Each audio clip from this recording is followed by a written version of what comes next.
We are Arsenal. Wembley bound. We love Arsenal. Oh yes.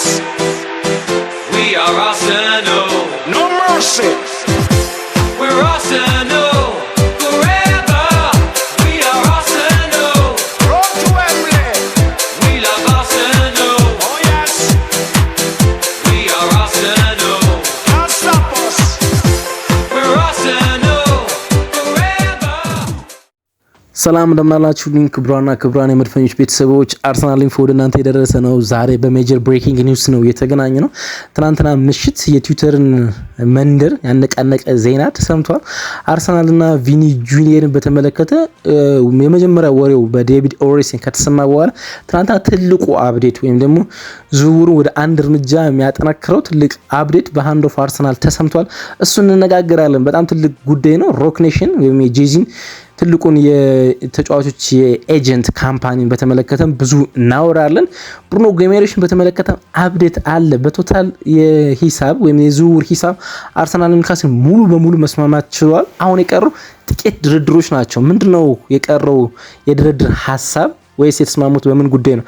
እሱን ከኔ ተሰማላችሁ። ሁለቱም መረጃዎች ተአማኝነት ካላቸው ገጾች ወደ እናንተ የሚደርሱ ናቸው። አብራችሁን ትቆዩ ዘንድ በፍቅር ነው የምጠይቃችሁ። ሜጀር ብሬኪንግ ኒውስ ነው። ሁለቱ ብራዚሊያን ወደ አርሰናል የመምጣታቸው ጉዳይ አሁን ወደ መጨረሻው መንገድ ላይ የደረሰ ይመስለኛል። ተሰማላችሁ ከኔ አብራችሁን ትቆዩ ዘንድ በፍቅር ነው የምጠይቃችሁ። በጣም ትልልቅ ሜጀር ኒውሶች በዚህ ሰሞን ከአርሰናል ኢንፎ ወደ እናንተ መደመጥ ጀምራሉ። ስለዚህ ሰብስክራይብ አድርጋችሁ ማዳመጣችሁ አይረሳ። እንዲሁም ቪዲዮን ላይክ አድርጋው ጀምሩ። የደወል ምልክቱን ደግሞ ስትጫኑ የመጀመሪያኛ ዜናዎች ለእናንተ ይደርሳሉ ማለት ነው። ሁሉንም ስለምታደምጡን ከልብ እናመሰግናለን። ዜናዎችን ከኔ ታዳምጣላችሁ። ዜናዎችን ብቻ ሳይሆን የዜናዎችን አውድም ከኔ ታዳምጣላችሁ ማለት ነው። ተመልሼ እመጣለሁ። ኖርዝ ለንደን ፎሬቨር በጥቂቱ አድምጠን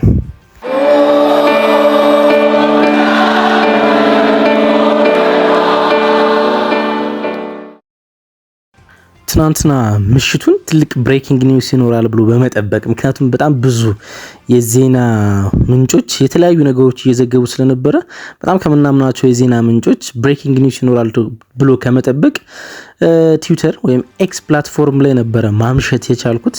እናም እኩለ ሌሊት አካባቢ ግን የጠበቅኩት ያህል ቢሆንም በጣም ትልቅ ሜጀር ብሬኪንግ ኒውስ በአርሰናል ዝውውርን ጉዳይ ውስጥ ትልቁ የመጀመሪያ እምርታ መታየት ችሏል። ቪኒ ጁኒየር ወይም የቪኒ ጁኒየር ወኪል የሆነው ሮክ ኔሽን በጄዚ በአሜሪካው ራፐር የሚመራው ካምፓኒ ወደ ለንደን መጥቶ ከአርሰናል ጋር በቪኒ ጁኒየር ዝውውር ላይ በግል ጥቅሞች ሙሉ በሙሉ መስማማት መቻሉን ነው ትናንትና ምሽት ሮክ ኔሽን ከአርሰናል ጋር ያደረገውን ድርድር በማስመልከት ሃንድ ኦፍ አርሰናል የሚባሉ የኤክስ አካውንት ማረጋገጥ የቻለ ሃንድ ኦፍ አርሰናል ልክ እንደ ዴቪድ ኦሬስን ወይም እንደ አርት ዶሪች ወይም ደግሞ እንደ ጄምስ ማክኒኮላስ ወይም ደግሞ ሶሻል ሚዲያ ያሉ ሰዎች በብዙ እንደሚያምኑት ፋብሪዞ ሮማኖ ልናምነው የምንችል ገጽ አይደለም። ግን ባለፈው የውድድር ዓመት ጀምሮ በአርሰናል ዝውውሮች ጉዳይ ላይ የውስጥ ምንጩ ነው ያገለገለ ይገኛል እና ፖስቱ ስር ላይ አንድ ነገር ጠቅማ ሮክ ኔሽን ይሄ የኔ ትዊተር ውሸት ከሆነ ዲናይ አርጉት የሚል ነገር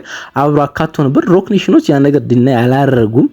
እናም ቪኒ ጁኒየር ዝውውሩ አሁን ወደ አርሰናል ኦን እየሆነ ያለ ይመስላል። ትናንትና ቀኑን ሙሉ የነበረው በጣም ትልቁ መረጃ ማርካ ይዞት የወጣው እንግዲህ ከሁለት ቀን በላይ በፊት አስታውሱ እንደሆነ ይሆናል አርሰናል ወደ ዝውውር የሚገባው ሪያል ማድሪድ ተጫዋቹን ኮንትራት ማያድስ ከሆነና የመሸጥ ፍላጎት ካለው አርሰናል ተጫዋቹን ለማስፈረም ከሁሉም የአርሰናል ሰዎች ጋር ከሁሉም የአርሰናል ፓርቲዎች ጋር ዩኒታ እንዳገኘ ሰምተን ነበር። ያ ማለት የሚካኤል አርቴታ ዩኒታ ሜዳውስ ባለ የስፖርቲንግ ዳይሬክተሩ አንድሪያ በርታ በአርሰናል ፕሮጀክት ላይ ዩኒታ እንዳለው ወይም ደግሞ የአርሰናል ድርድሮች የሚመራው ማቴዎስ ሞራቲ የሚባለው ሰውዬ ማሪዚዮ ሞራቲ የሚባለው ሰውዬ ወይም ደግሞ የአርሰናል ሲኦ ሪቻርድ ጋርሊክ እና ባለቤቶቹ ጆሽ ኮሬንኬ ሁሉም ቪኒ ጁኒየር ወደ ከሪያል ማድሪድ የሚለቅበት መንገድ ካለ አርሰናል ያስፈርሙ ዝግጁ እንደሆነ ሰማን።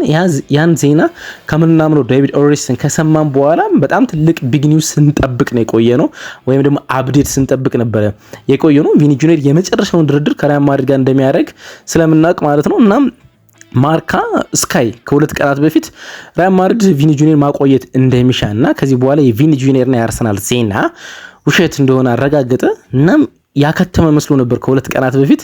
ግን ትናንትና ቀኑን ሙሉ ልትሉ ትችላላችሁ ማርካ ወይም ደግሞ ለሪያል ማድሪድ በጣም ቅርብ ምንጭ ልትሉ ትችላላችሁ። ለኢትዮጵያ ዜናዎች በሙሉ ኢዚያ ትልቅ ምንጭ እንደሚሆን ለሪያል ማድሪድ ዜናዎች በሙሉ ማርካ ትልቁ ምንጭ ነው። ማርካ ይዞት በወጣው መረጃ ሪያል ማድሪድ በምንም አይነት መንገድ ቪኒ ጁኒየር ያቀረበውን እናም ደግሞ የደሞዙን ዌጅ ስትራክቸር የሚያፋልስ የደሞዝ አቀራረብ እንደማይቀበል ነው እንግዲህ የተዘገበው። ግን ደግሞ ማርካ እዛው ዲቴይልስ ላይ ሪያል ማድሪድ እና ቪኒ ጁኒየር ወይም ደግሞ ሮክ ኔሽን እያጣላቸው ያለው ትልቁ ጉዳይ ደሞዝ ብቻ ሳይሆን የምስል መብት እንደሆነ ነው እንግዲህ የተሰማው።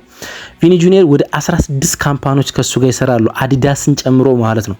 16ቱ ካምፓኒዎች ከሱ ጋር የሚሰሩት 60% የምስል መብት 80% የምስል መብት የሚወስደው ይሄ ሪያል ማድሪድ ነው። አንድ ቀላል ምሳሌ ልስጣችሁ። አዲዳስ በቪኒ ጁኒየር ምስል ላይ የሚሸጡትን ነገሮች ወይም ደግሞ ሻርፕ ልትሉ ትችላላችሁ፣ ብርጭቆ፣ የቪኒን የምስል ተጠቅሞ የሚሰራቸው ማንኛውም ነገሮች 100 ብር ለቪኒ ጁኒየር ቢከፍል ቪኒ ጁኒየር 80 ብሩን የሚሰጠው ለሪያል ማድሪድ ነው። 20 ብር ብቻ ነው ገቢው።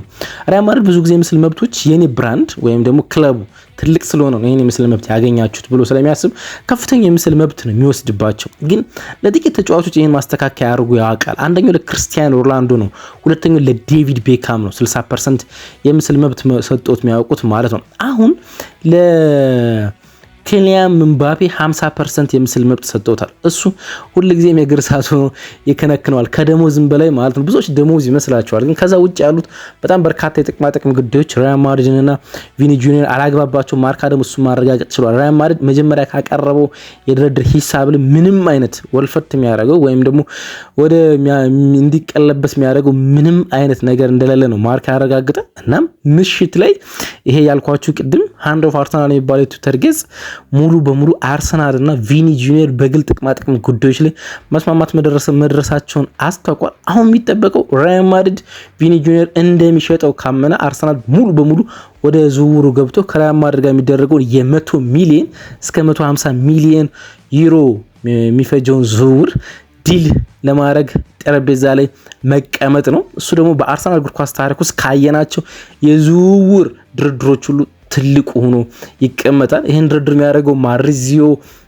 ሞራቲም የሆኑ አንድሪያ በርታ በአርሰናል እግር ኳስ ታሪክ ውስጥ ማይሻር ታሪክ ይጽፋሉ ማለት ነው። ይህን ዝውውር እንዲሳካ ማድረግ የሚችሉ ከሆነ ማለት ነው። ግን ዝውውሩ ሊሳካ የሚችልበትን ፖሲቢሊቲ እያወራን ለመጀመሪያ ጊዜ ዜናዎች ሲሰሙ ዜናዎች የመረጋገጥ እድላቸው ወይም ደግሞ የመፈጸም እድላቸው በፐርሰንት የሚያስቀምጥ አንድ በጣም ጥሩ ዌብሳይት አለ፣ ካሊሺ ይባላል።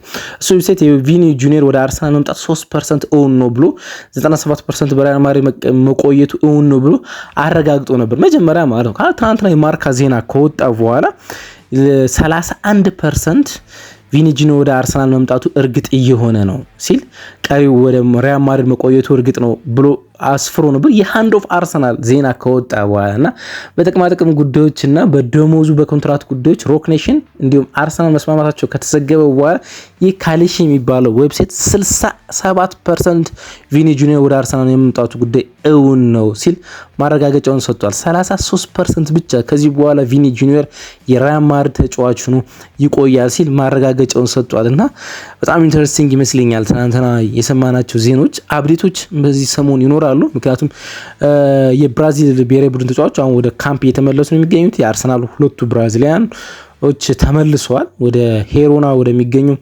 የአርሰናል ካምፕ በስፔን ማለት ነው። በተለይ ደግሞ ዛሬ ጨዋታ አለው፣ ወደኋላ እናነሳዋለን። ገብርኤል ማጋሌሽም እንዲሁም ማርቲኔሊም ተመልሰዋል። ማርቲኔሊ ከሰርጉ አንድ ቀን በኋላ የተመለሰ አንድ ቀን ብቻ አሳልፎ ነው መመለስ የቻለው በብራዚል ካምፕ። ሌሎችም የብራዚል ብሔራዊ ቡድኖች በሁሉም ክለቦች የተመለሱ ይገኛሉ። ቪኒ ጁኒየር በዚህ ሳምንት ይመለሳል ተብሎ ይጠበቃል። የሳምንቱ መጀመሪያ ሰኞ ማለት ነው ይመለሳል ተብሎ ይጠበቃል። ግን ድርድሮች አሁን ሙሉ በሙሉ ወደ መሳካት እየሄዱ ይገኛል። አብዴቶች እንጠብቃለን ዛሬ ከትልልቁ የዜና ምንጮች ማለት ነው። ትልቁ ሌላው ተጨማሪ ዜና ትናንትና ሌላኛው ብራዚላዊ ብሩኖ ጎሜሬሽን በተመለከተ የወጣው ዜና ነው። ባይዘው ሁለቱ ብራዚላውያን ወደ አርሰናል የሚመጡ ከሆነ የብራዚል የቋሚ አሰላለፍ ላይን አፕ ውስጥ 4 አርሰናላውያን ይኖራሉ ማለት ነው። ይሄ ማይታመን ነው የሚሆነው ማለት ነው። አንድ አባባል ትዝ ብሎኝ ከወዳጆቼ ጋር ትናንትና ሳወራበት ነበረ። በአንድ ወቅት ጆዜ ሞሪኖ አንድ ብራዚላዊ በስኳዳችሁ ውስጥ ካለ በጣም በጣም በጣም አሪፍ ነው፣ 2 ብራዚላዊ ካለ በጣም ጥሩ ነው፣ 3 ብራዚላዊ ካለ ግን ፓርቲ ነው ሲሉ ነበረ። ብራዚላውያኖች ለመዝናናት ያላቸውን ስሜት ለመግለጽ ማለት ነውና 4 ይሆናሉ በአርሰናል ስኳድ ውስጥ የሚገኙ ብራዚላውያን ተጫዋቾች። ግን የብሩኖ ጊሜሬሽ ዝውውርም ትናንትና ትልቅ ሄድላይን ነበረ። በጣም ትልቅ ሄድላይን። አርሰናልና ኒውካስል በመጨረሻም ስምምር ላይ ደርሰዋል። በአጠቃላዩ የዝውውር ሂሳብ 90 ሚሊዮን ዩሮ ይሄ የዝውውር ሂሳብ ለብሩኖ ጊሜሬሽ አርሰናል ለኒውካስል የሚከፍለው ሂሳብ ይሆናል ማለት ነው። ኤዲያው መልቀቁን ተከትሎ ማቲያስ የሲል የቀድሞ የአህሊላል 2 ጊዜ የኤዥያ ቻምፒየንስ ሊግ አሸናፊው ወደ ኒውካስል ከመጣ በኋላ የብሩኖ ጊሜሬሽ መልቀቅ እውን ነበር። አንደኛው የኤዲያው መልቀቅ ምክንያት ተብሎ የተጠቀሰ የሚገኘው አርሰናልና ኒውካስል በብሩኖ ጊሜሬሽ ዝውውር ላይ ድርድር ሲቀመጡ ራሱ ኤዲያው ከኒውካስል ለመልቀቅ እንዳቀረበ ነው። የአንቶኒ ጎርዶን መልቀቅ፣ የቶናሊን መልቀቅ ዝም ብሎ ነበረ። ግን የብሩኖ ጊሜሬሽን የአምበሉ መልቀቅን እንደማይታገስ ለኒውካስል ሰዎች አቀርቦ ነው እንዲለቅ የሆነው። ማቲያስ የሲል መጥቷል ወደ ኒውካስል። ግን ብሩኖ ጊሜሬሽ ከዚህ በኋላ በኒውካስል ተጫዋች እንደማይሆን 100% ላረጋግጥላችሁ ይችላሉ። በዚህ 48 ሰዓት ውስጥ ብሩኖ ጊሜሬሽ እና አርሰናል ሙሉ በሙሉ ሁሉንም ነገር ይጨርሳሉ። ትናንትና በአጠቃላይ የዝውውር ሂሳብ ላይ እንዳልኳችሁ በቶታል የዝውውር ሂሳብ ላይ ተስማምተዋል። አሁን የመጨረሻ ድርድር በማግባይሱ የደቡብ እንግሊዝ ጠረፍ ክለብና አርሰናል ላይ የሚቀረው የመጨረሻ ድርድር የሚሆነው 90 ሚሊዮን ዩሮ ያከፋፈል ሴትልመንት ስትራክቸር ማዘጋጀት ነው የሚሆነው። እነሱ ሴትልመንት ስትራክቸር በሚሉት ማለት ነው። የትኛው ቦነስ ይሁን 80% ፕላስ 10 ዝውውሩ በስንት ዓመት ውስጥ ይከፈል፣ ቦነሶቹ በምን አግባብ ውስጥ ነው ተፈጻሚነት የሚኖራቸው፣ ጎል ሲያስቆጥር፣ ዋንጫዎች ሲያበላ በምን ሚሉት ያከፋፈል ጉዳዮች ላይ ብቻ አርሰናልና ኒውካስል የመጨረሻ ድርድሮችን ያከናውናሉ ማለት ነው። ከዛ ውጭ አርሰናልና ኒውካስል ሁሉንም ነገር ጨርሷል። ብሩኖ ጊሜሬሽ የኒውካስል ካምፕ ላይ ይገባል ተብሎ አይጠበቅም። ቀጥታም ወደ አርሰናል ላይ ይመጣል ተብሎ የሚጠበቀው አርሰናል ዛሬ ጨዋታውን ካከናወነ በኋላ በስፔን ወደ ደብሊን ያመራል፣ ወደ አየርላንድ። የአየርላንዱን የአርሰናልን ካምፕ ይቀላቀላል ተብሎ ይጠበቃል። ይሄ በጣም ጦረኛው ተጫዋች ማለት ነው። በጣም ብዙ የእግር ኳስ ሰዎች ሊያምኑ ማይችሉት አንድ ሀቅ ቢኖር የሚቀጥለው ውድድር ዓመት ዲክላን ራይስ ዘ ሞንስተር ዘ ሆርስ ከሌላኛው የእሱ መልክ ከሆኑ ከእሱ ተመሳሳዩ ግን ደግሞ ብራዚላዊ ከሆኑ ብሩኖ ጊሜሬሽ ጋር መጣመሩን ሊያምኑ የሚችሉ አይመስለኝም፣ ግን እውን የሆነ ይመስላል። ስለዚህ የአርሰናል የአማካኝ ስፍራ ሶሊዲቲን ለማንሳት የምትጠቀሙበት ቃላት ሊያጥራችሁ ይችላል። ብሩኖ ጊሜሬሽ ከዲክላን ራይስ ጋር በጣም ተመሳሳይ የሆኑ ማይደክሙ በጨዋታ ውስጥ 15 ኪሎ ሜትሮችን ሩጠው ሌላ ተጫዋታ ለማድረግ ዝግጁ የሚሆኑ ተጫዋቾችን አርሰናል በሚካኤል አርቴታ ስኳድ ውስጥ የሚቀጥለው ውድድር ዓመት መጠቀሙ ኦን የሆነ ይመስላል። እነዚህ ናቸው ሜጀር ብሬኪንጎች የትናንትና ምሽቶች ማለት ነው። ግን ዛሬ አርሰናል ጨዋታ ያለው የመጀመሪያውን የፕሪሲዝን ጨዋታ በሞንቴኖሊቮ በዛ በውቧ የስፔን ጠረፋማ ግዛት አርሰናል ያደርጋል። 1 ሳምንት ነው በዛ ካምፕ ያደረጉት የአርሰናል ተጫዋቾች ማለት ነው። እዛው በነበሩበት ጊዜ ነው ሁለቱ ብራዚሊያን ተጫዋቾች የተቀላቀሏቸው። ቀደም ብሎ በአርሰናል ልምምድ ሳያደርጉ የቆዩት ቪክተር ዮኬሬሽ እና ካይ ሃቨርትዝ ደግሞም አብረው ተጉዘው ያን የአርሰናል የፕሪሲዝን ካምፕ ተቀላቅሏል። አሁን ጥቂት ተጫዋቾች በተለይ ደግሞ ፋይናል ላይ የነበሩት ተጫዋቾች ብቻ ይቀራሉ ማለት ነው። የስፔኖቹ ዴቪድ ራያ፣ ማርቲን ዙቢሜንዲ፣ ሚካኤል ሜሪኖ፣ የእንግሊዞቹ 4ቱ ተጫዋቾች ማዱኬ፣ ሳካ፣ ኤዜ፣ ራይስ የመሳሰሉ ፍጻሜ ላይና የምድብ ጨዋታዎች ላይ የነበሩ ተጫዋቾች ብቻ ይቀራሉ ማለት ነው። ሳሊባ በፈረንሳይ ብሔራዊ ቡድን ውስጥ ነበረ፣ ግን ሳሊባ ገና የሚቀሩት 3 እና 4 ወራት የአርሰናል ካምፕ አይቀላቀልም በጀርባ ጉዳት ምክንያት ማለት ነው። ዛሬ ጨዋታ ያደርጋል። ከዚህኛው ጨዋታ በፊት በዝግ በሶባ ሪያሊቲ አርሰናል ልምምድ ማዕከል አርሰናል ልምምድ ሲያከናውን አንድ ወዳጅነት ጨዋታ አከናውኖ ነበር ከኤምኬ ዲዩንስ ከሻምፒዮንሺፕ ቡድን ጋር ጨዋታ አከናውኖ 3-0 ማሸነፍ ችሎ ነበር። በዛ ጨዋታ ላይ አዲሱ ፈራሚ ክርስቶስ ዞሊስ ለሬስ ኔልሰን ጎል አሲስት እንዳደረገ ይታወቃል። ዛሬ በቋሚ አሰላለፍ የኛው ተጫዋች ይኖራል። የቲቪ ሽፋን ዛሬ ያገኛል ጨዋታውን ስለ እንመለከተዋል። ክርስቶስ ዞሊስን ለመጀመሪያ ጊዜ እንዴት ነው የመጀመሪያ ተቾቹ ኮሪደር ላይ እንዴት ነው የሚሮጥ ፍጥነቱ በቪዲዮ ካየ ነው ከተቀናጫጨቡ ቪዲዮዎች በኋላ በአርሰናል ማሊያ ምን አይነት ተጫዋች ነው የሚሉትን ጉዳዮች ዛሬ በትኩረት እንመለከተውና ማለዳ ላይ ደግሞ እናወራበታለን ማለት ነው። አርሰናል የዛሬውን ጨዋታ ካከናወነ በኋላ ወደ አየርላንድ ነው የሚያመራ።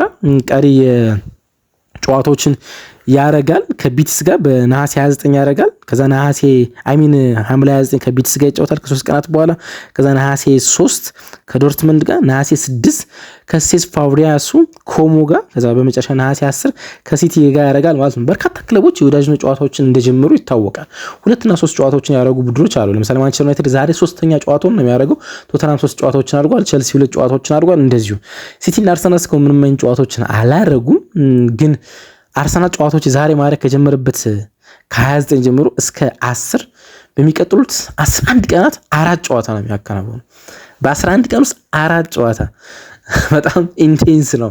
ለምን ሚካኤል አርቴታ እንዲህ እንዲሆን እንደፈለገ አላውቅም፣ ግን በጣም ኢንቴንስ ነው። አንደኛው ጨዋታ የዶርትመንድ የኮሞ ጨዋታ መቅረት እንደነበረበት ይሰማኛል ለኔ ማለት ነው። ቢኮዝ በጣም በአጭር ቀናት ውስጥ ረጅም እረፍትን ላሳለፉ ተጫዋቾች ይሄኛውን ስኬጁል መስጠት የሚያስደስት አይመስለኝም። ግን አርሰናል ዛሬ የወዳጅነት ጨዋታውን ይጀምራል። ምሽት 3 ሰዓት ላይ ሞንቶኔሌቮ ከአርሰናል ከጄሮና ጋር ወይም ደግሞ ስፔኖች እንደሚጠሩት ሄሮና ጋር ጨዋታውን ያከናውናል።